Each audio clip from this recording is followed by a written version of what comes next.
Ocean. California is experiencing a deluge of dangerous rain that fears flash flooding and deadly mudslides, and dozens of flights have been canceled or delayed because of the rainy weather. Californians have been praying for rain, but this is just too much, too fast.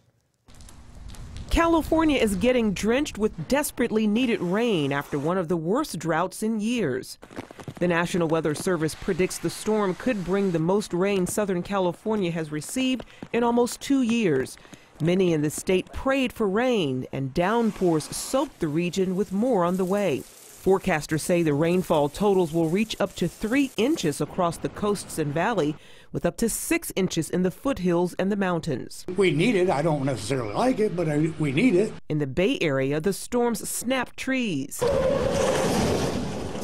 and wreaked havoc on the roads.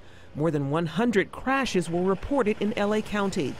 On Thursday, some 1,000 homes in the suburbs of Los Angeles were forced to evacuate. Just everything in the suitcases, papers, special items. A 10-mile stretch of the Pacific Coast Highway is closed in Ventura County because of the likelihood of rock slides.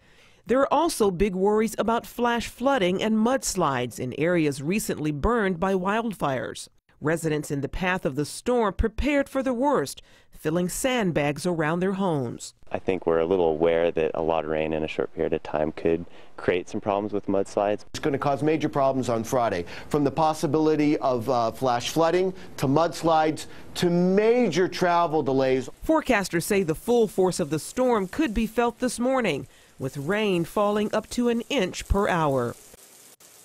And the same storm will move across the country over the weekend. It could bring snow, ice, and rain to the central and eastern U.S. by Sunday and Monday.